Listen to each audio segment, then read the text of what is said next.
신람 찬양대가 찬양 드린 것처럼 우리가 예수 그리스도로 말미암아 우리의 영혼은 너무나도 평안함에 하나님께 감사드립니다. 할렐루야. 제가 오늘 우리 신람 찬양대 온 분 중 한 분 이제 만났는데요. 그러시는 거예요. 오늘 찬양이 너무너무 은혜로워서 목사님 눈물을 참지 못하실 거라고. 그래서 제가 이제 찬양을 알잖아요. 주변에 나와 있으니까. 또 제가 너무 좋아하는 찬양이거든요. 너무 귀한 찬양 감사합니다. 근데 제가 이제 그 생각이 들더라고요. 여러분, 성도님들께서 봉사하실 때 그 봉사하는 그 곳에서 이렇게 마음 다해 봉사하는 것은요, 너무너무 아름다운 모습입니다. 우리 신람 찬양대원 그분이 찬양의 은혜를 받으셨기 때문에 저한테 그렇게 이야기하시는 거잖아요. 오늘 보니까 정말 지휘자분이 또 일정이 있으셔가지고 이렇게 다른 분이 오셔서 수고해 주셨습니다. 감사합니다. 너무 찬양, 귀한 찬양 감사합니다. 우리 신람 찬양대원 한 분 한 분들이 이 찬양 고백한 것처럼 정말 기쁘고 감사하게 언제나 평안 가운데 주님을 섬기시는 한 분 한 분 되시기를 간절히 축원합니다.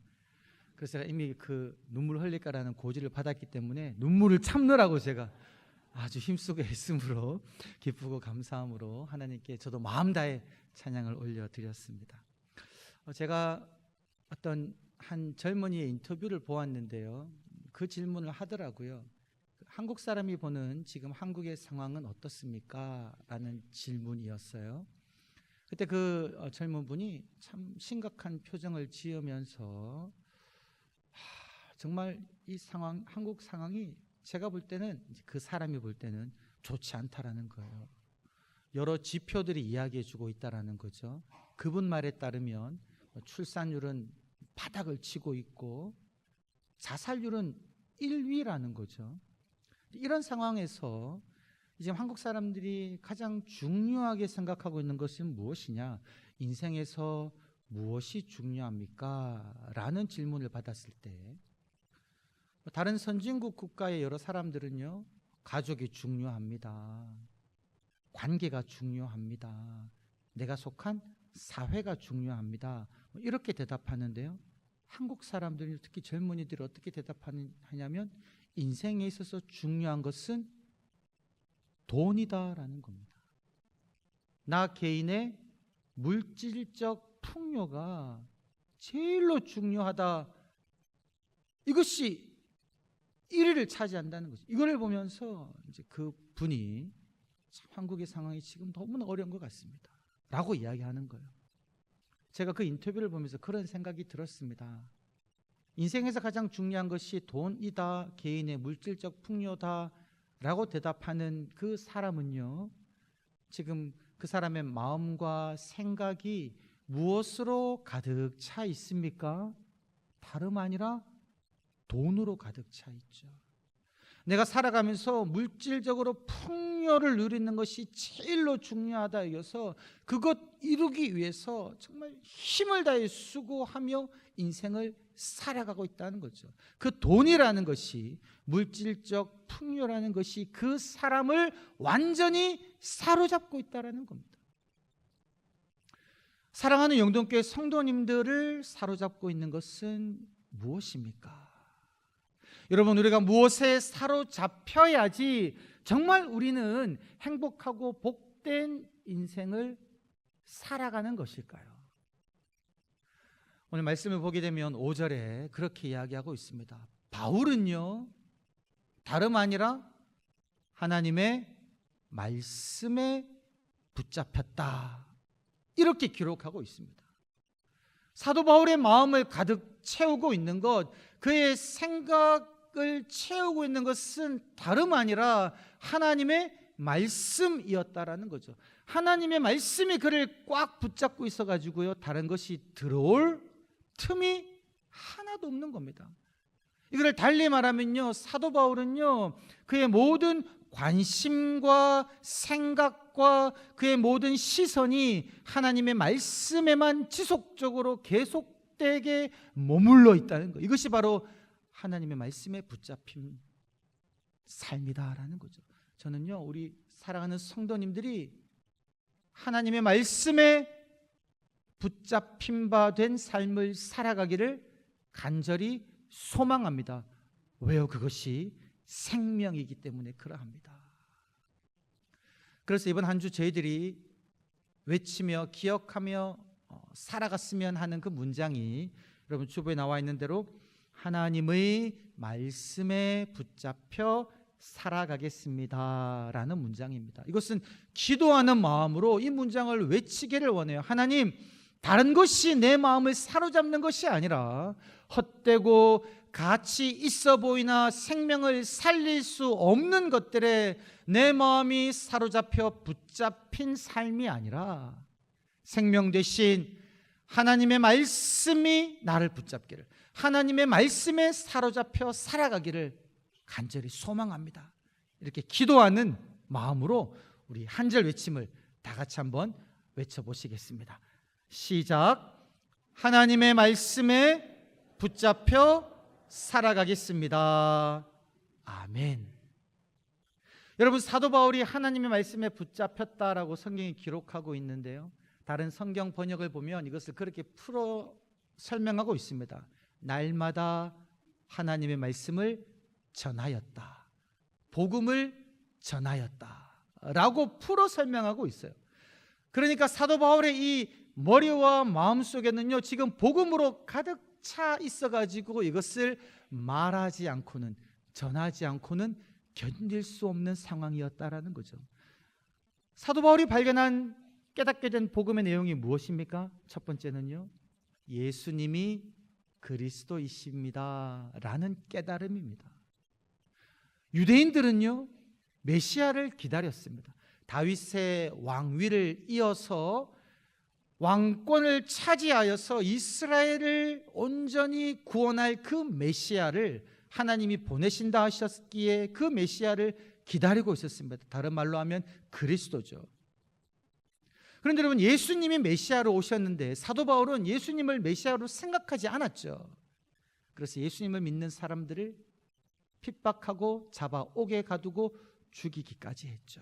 그랬던 그가 예수님을 만난 겁니다. 예수님을 만났을 때 그가 깨달았던 것은 무엇이냐면, 우리 선조들이, 그리고 내가 기다려왔던 우리를 구원할 메시아 그리스도가 다름 아니라 내가 핍박했던 예수님이시구나라는 것을 깨달아 알고요, 만나는 유대인들에게마다 이거를 전하기를 멈출 수가 없었다는 거죠. 그래서 다니는 모든 곳에서 회당에 들어가서 외치는 겁니다. 여러분, 예수님이 하나님이 보내주시겠다고 약속하신 메시아 그리스도이십니다. 이것이 첫 번째 바울이 증거한 내용이었고요, 두 번째는 무엇이었냐면, 예수님을 믿으면, 예수님을 힘입어서 우리들은 죄 사함을 받고 의롭다함을 받아 하나님의 사랑받는 아들과 딸이 되어서 하늘나라를 기업으로 받아 상속자로 살게 됩니다. 하나님의 자녀가 됩니다. 이 복음이었거든요. 그래서 만나는 헬라인들에게 사도 바울은 전하기를 멈추지 않았던 겁니다. 여러분, 예수를 믿으십시오. 예수님으로 인하여 여러분들은 죄 사함을 받습니다. 의롭다 함을 받아 하나님의 사랑받는 아들과 딸이 됩니다. 저 천국을 소망하며 영생을 누리며 사는 삶을 가지게 됩니다 라고 전했던 거죠. 이것이 바로 사도 바울의 삶이었습니다.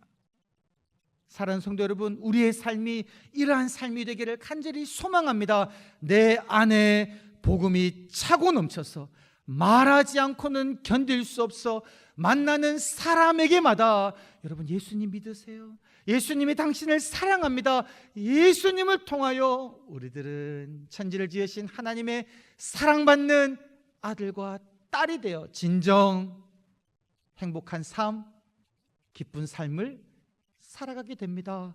이렇게 전하시는 한 분 한 분 되시기를 간절히 축원합니다.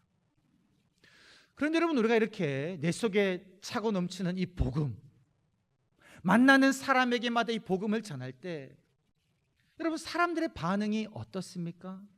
우리가 하나님의 말씀을 전하는데, 복음을 전하는데요, 그 반응이 때로는 우리들에게 아주 상처로 다가오는 그런 반응을 보일 때가 있다라는 거죠.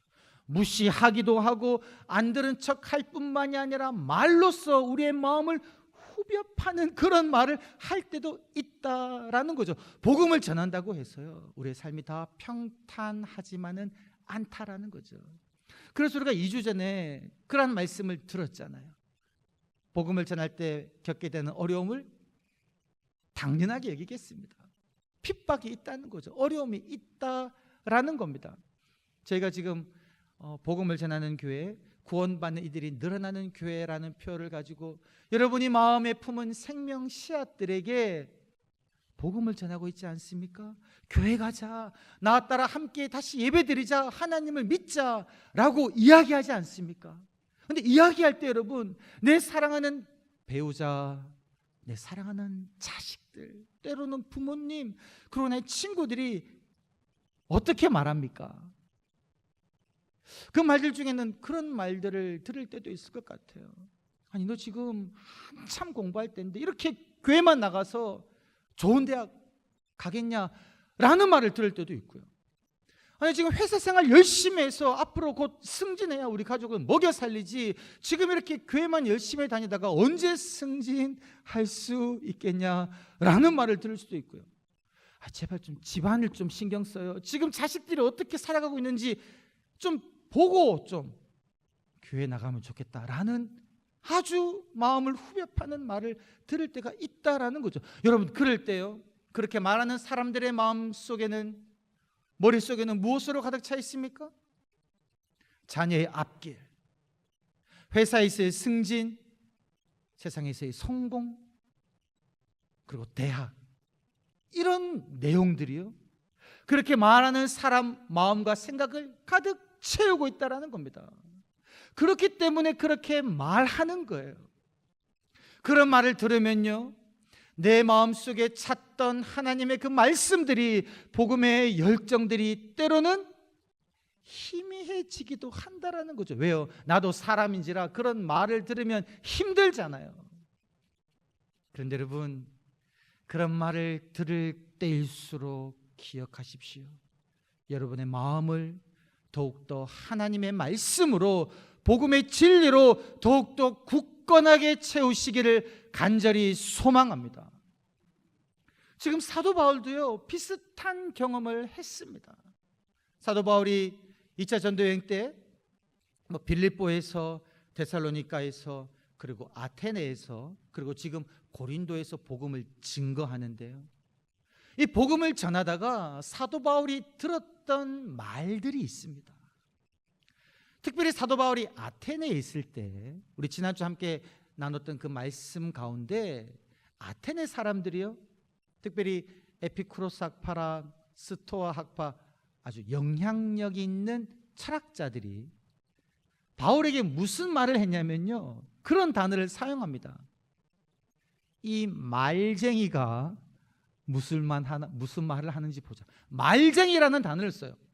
여러분이 말쟁이라는 단어를 그냥 들었을 때는요, 뭐 그냥 그런 말 할 수 있지라고 생각하겠지만요, 이 말쟁이가 의미하는 그 의미를 살펴보면요, 상당히 기분 나쁜 말입니다. 이 말쟁이는 어떤 뜻이냐면요, 본인의 주관이나 뚜렷한 철학 없이 여기 기웃 저기 기웃거리면서 여기서 들은 말 저기서 들은 말 주워 담아가지고 그냥 떠벌리는 사람, 이런 뜻을 가지고 있는 거예요. 별 볼 일 없는 사람이라는 겁니다. 여러분, 사도 바울은 어떤 사람입니까?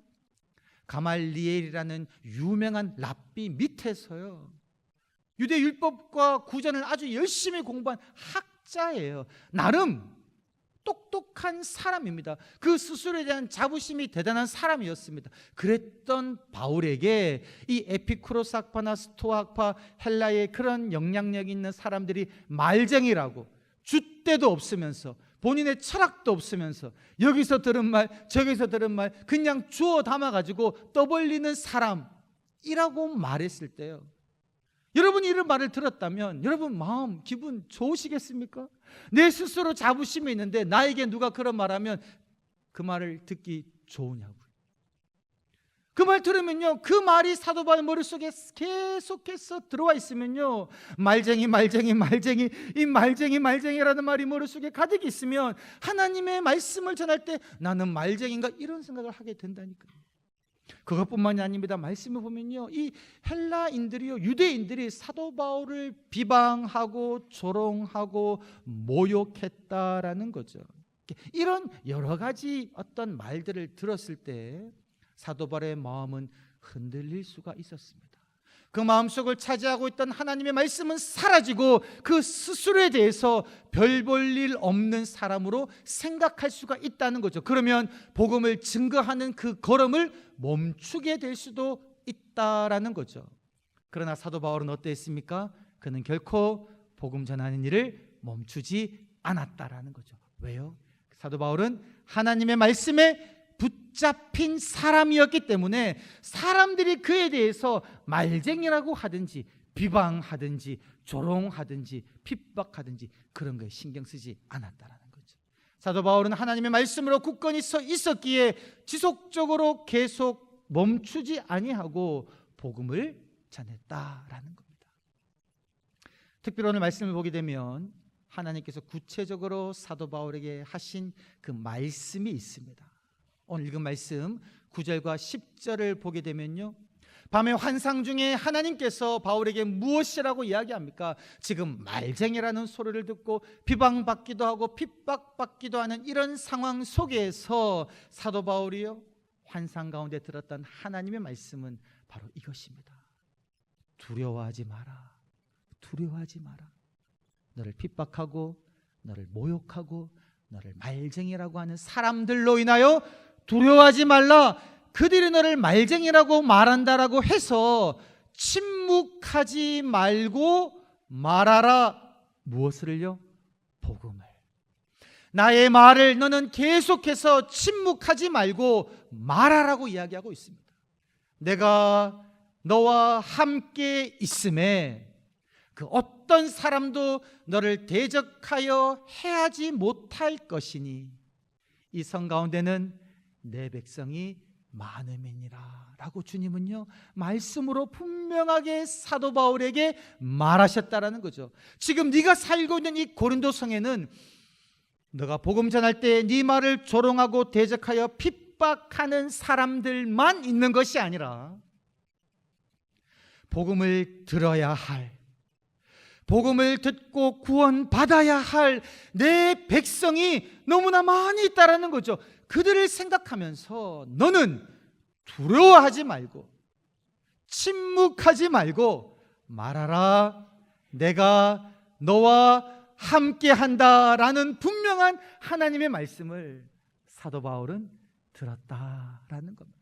할렐루야. 여러분, 이 말씀이 얼마나 사도 바울에게 큰 힘이 되었겠습니까? 자신을 말쟁이라고 부르며 조롱하는 그 사람들 앞에서, 대적하고 비난하고 조롱하는 그 사람들 앞에서 그의 마음이 무너질 수도 있었지만, 그러나 그와 함께 하신다고 약속하신 그 하나님, 두려워하지 말라라고 말씀하시는 하나님, 구원받을 나의 말을 듣고 회심해야 할 수많은 나의 백성이 있다라고 말씀하시는 그 하나님의 말씀을 그가 다시금 붙잡을 때에, 여러분, 사도 바울은요 이 복음 전도의 사명을 멈추지 않고 계속해서 나아갈 수 있었다라는 사실입니다. 우리가 하나님의 말씀에 붙잡히면요, 여러분, 하나님의 말씀이 내 마음속에 가득 차 있으면 우리의 시선이 달라집니다. 똑같은 상황에서 내가 그 상황을 해석하는 방향이 달라지는 겁니다. 중요한 시험을 앞두고 있는 어떤 사람이 있다라고 합시다. 여러분, 시험을 앞두고 있으면, 특별히 이 시험이 내 인생을 되게 이제 좌지우지할 수 있는 중요한 시험이라면 긴장하지 않겠습니까? 긴장할 수 있죠. 근데 긴장으로 끝나는 것이 아니라 그 마음에 막 걱정, 두려움, 염려가 오는 거죠. 내가 이 시험을 잘 볼 수 있을까? 그리고 이 시험을 내가 통과하지 못해서 내 인생이 엉망이 되지 않을까? 막 두려움, 염려로 이 머릿속에 가득 차버리는 겁니다. 이런 인생이 있습니다, 여러분. 이런 사람은 지금 그 마음이 무엇으로 가득 차 있습니까? 실패에 대한 두려움, 염려, 걱정으로 그 마음이 사로잡혀 있는 거예요. 반면에 하나님의 사람은요, 하나님의 말씀에 사로잡혀 있는 사람은 동일한 상황에서 긴장은 할 수 있죠. 그 마음에 걱정이 들 수도 있겠죠. 근데 그때 그는 그 상황에 어떻게 대처하겠습니까? 두려워하지 말라. 내가 너와 함께 함이니라. 놀라지 말라. 나는 내 하나님이 됨이니라. 내가 너를 굳세게 하리라. 참으로 너를 도와주리라.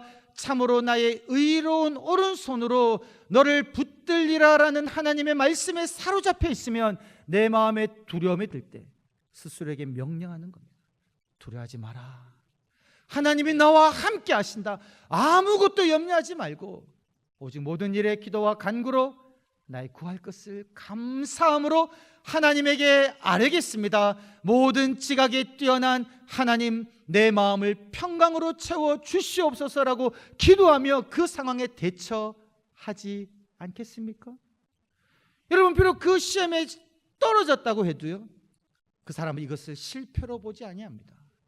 하나님을 사랑하는 자, 곧 그 뜻대로 부르심을 입은 자들에게는 모든 것이 합력하여 선을 이룬다는 하나님의 말씀을 기억하며 아버지 앞에 엎드려 기도하는 거죠. 하나님, 내 인생의 주관자는 여호와 하나님이신 줄 믿습니다.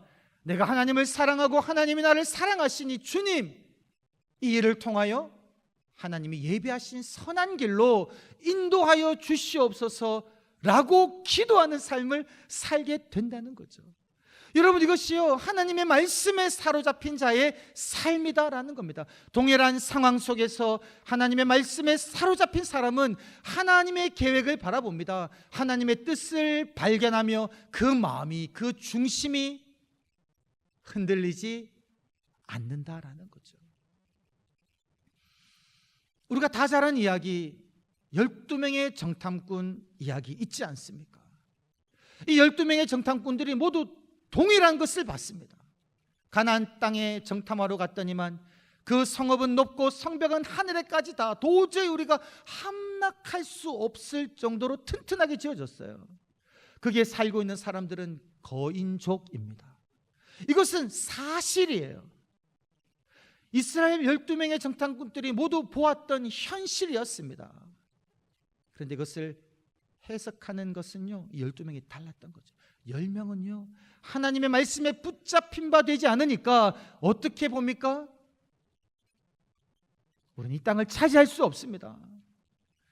우리가 이 사람 보기에 우리는 메뚜기와도 같습니다. 하나님이 우리를 죽이시려고 이것으로 인도했습니다 라고 잘못 이 상황을 해석해버리고 하나님도 곡해해버리는 거죠. 하나님의 말씀이 그 심령에 있지 아니하고 두려움과 염려로 가득하니까 그렇게 삶의 현상을 해석하는 겁니다. 반면에 여호수아와 갈렙은 어떻게 해석합니까? 내가 이 땅을 너에게 주노라, 내가 너와 함께하노라라는 그 하나님의 말씀에 분명하게 여호수아와 갈렙은 사로잡혀 있으니 그 현상을 바라보며 여호수아와 갈렙은 그렇게 이야기하죠. 하나님이 우리와 함께 하시니 저들은 우리의 밥이다. 하나님을 거역하지 마라. 하나님의 말씀에 순종하라. 우리가 나아가면 그 땅을 차지할 수 있다라는 믿음의 고백을 했다라는 거죠. 사랑하는 성도 여러분, 여호수아와 갈렙 같은 삶이 우리 성도님의 삶이 되시기를 주의 이름으로 간절히 축복합니다. 여러분, 베드로가요, 폭풍 치는 갈릴리 바다에서 두려움에 떨고 있을 때에 저 멀리 예수님이 다가오십니다. 그때 베드로가 예수님에게 이야기하죠. 만일 주이시거든 나로 명하여 물 위로 오라 하소서. 그때 주님께서는 말씀하셨습니다. 와라. 베드로가요, 그 말씀에 의지해 가지고 놀랍게도 배에서 물로 발을 내딛죠. 엄청난 행동을 한 겁니다. 말씀에 의지해서. 근데 말씀에 의지해서 배 밖으로 발걸음을 내디딘 그 순간에 이 베드로가 무엇을 보았습니까? 바람을 본 거죠. 파도를 본 겁니다. 바람과 파도를 보면서 그 마음속에 들었던 하나님의 주님의 말씀이 사라지고요, 두려움과 염려로 가득하니까 빠져가잖아요. 그때 주님께서는 베드로에게 손을 내밀어 그에게 건져주시고 그렇게 이야기하십니다. 믿음이 적은 자여, 왜 의심하였느냐. 여러분, 우리가 붙잡아야 될 믿음은 무엇이겠습니까? 우리의 능력이 아닙니다. 생명 되신 여호와 하나님이십니다. 나를 위하여 당신의 목숨을 내어주시고 죽으시고 부활하신 예수 그리스도, 그분의 말씀을 우리가 붙잡을 때요, 이 폭풍치는, 이 풍랑치는 세상, 나의 마음을 흔드는 여러 많은 말들에 우리들이 굴하지 않고 계속해서 주님의 복음을 담대히 전하며 살 수 있다라는 사실입니다.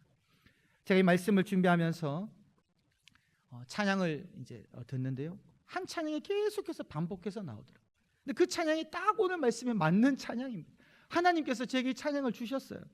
그 내용이 이제 주님 나를 부르시니이란 찬양인데요, 이 베드로 사건을 가지고 이 찬양으로 만들었습니다. 베드로는 바람을 보고 두려워서 물에 빠져갔지만 이 찬양 가사는요, 그렇지 않겠다는 겁니다. 주님이 나를 부르시니 두려움 없이 배에서 나아가겠습니다. 의심치 않고 바다를 걸어가겠습니다. 주님이 보고 계시니, 주님이 여기 계시니 내가 너와 함께 하겠다는 하나님의 그 말씀이 내 심령에 가득 차 있으니 이 깊은 바다가 반석이 되고 저 거친 파도가 반석이 되어 이 반석 위를 내가 걸어가겠습니다 라는 믿음의 고백이거든요. 우리 찬양 다 같이 함께 믿음으로 결단하며 찬양하도록 하겠습니다.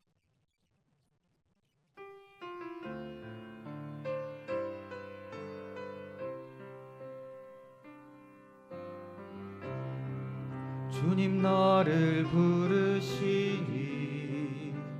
두려움 없이 배에서 나아가리라. 주님 나를 부르시니 주님 내게 오라시니 주님 보고 계시기에 의심치 않고 바다를 걸어가리라. 주님 보고 계시기에 주님 여기 계시기에 주님 여기 계시기에 이 깊은 바다가 반석이 되고 주님 여기 계시기에 반석 위를 내가 걸어가리라. 주님 여기 계시기에 저 거친 파도가 반석이 되고 주님 여기 계시기에 반석 위로 내가 걷습니다. 우리 처음부터 다시 한번 찬양하겠습니다. 주님 나를 부르시니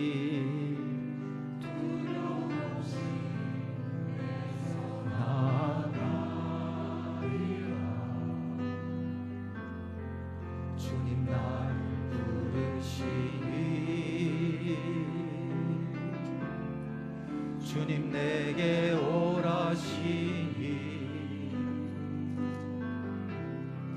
주님 보고 계시기에 의심치 않고 바다를 걸어가리라. 주님 보고 계시기에 주님 여기 계시기에 주님 여기 계시기에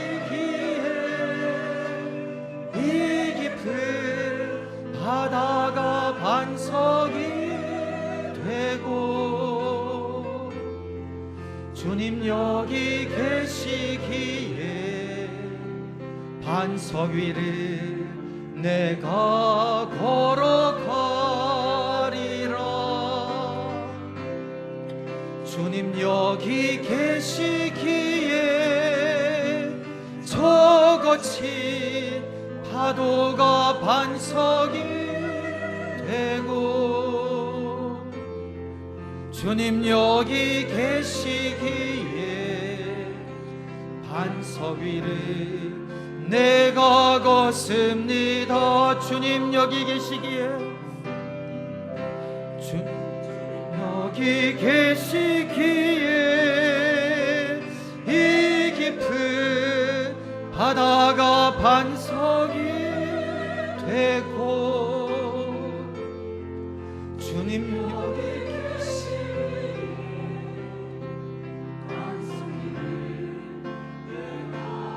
걸어가리라. 주님 여기 계시기에 저 거친 파도가 반석이 되고, 주님 여기 계시기에 반석 위를 내가 걷습니다. 우리 시간 말씀을 기억하며 함께 기도하실 때에 우리 각자가 처해 있는 깊은 바다와 같은, 거친 파도와 같은 그런 상황은 무엇입니까?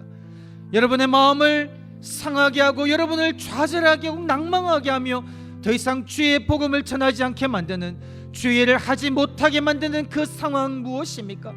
그때 주님이 함께 하신다는 하나님의 말씀을 기억하며 내가 너를 버리지 아니하며 내가 너와 함께 하노라, 내가 너를 사랑하노라라는 그 말씀에 기억하며, 주님 내가 반석 위를 걸어가겠습니다. 주님의 일에 더욱더 헌신하겠습니다. 복음을 증거하는 일을 멈추지 아니하겠습니다. 내가 품은 생명 씨앗에게 주님의 복음을 전하겠습니다. 말씀을 기억하며 함께 합심하여 간절히 기도하겠습니다. 주님, 내가 너와 함께한다라는 하나님의 이 놀라운 말씀을 잊어버리지 않게 하여 주시옵소서. 말쟁이라고 하며 비방하며 조롱하며 대적하며 핍박하며 하나님의 말씀을 전하지 못하게 하며 복음을 받아들이지 아니하며 하나님 백성으로 살아가는 삶의 방식을 조롱하며 멸시하는 사람들의 그 시선과 말과 행동에 하나님 나의 마음이, 우리의 마음이 흔들리지 않게 하시고 온전히 하나님의 말씀에 사로잡힌 삶을 살아가게 하여 주시옵소서. 돈이 없으면 인생을 살아갈 수가 없고 성공하지 못하면 인생을 떳떳하게 당당하게 살아갈 수 없다라고 말하는 그 세상의 말에 우리의 마음이 흔들리지 아니하고 온전히 하나님의 말씀에 붙잡힌 바 되어 생명 되신 예수 그리스도를 증거하며 내가 너를 사랑하노라고 말씀하시는 그 주님의 놀라운 말씀을 날마다 내 심령에 새겨 오 주여 강하고 담대하게 두려워하지 아니하며 침묵하지 아니하며 복음을 전하는 삶을 살아가게 하여 주시옵소서. 내가 너와 함께하노라는 주님의 말씀, 주님 여기 계시오니 그 어떤 거친 파도도 깊은 바다도 반석이 되어 그 반석 위를 믿음으로 걸어가는 우리 귀한 성도님들의 주님 나의 삶이 되게 하여 주시옵소서. 주님 찬양합니다.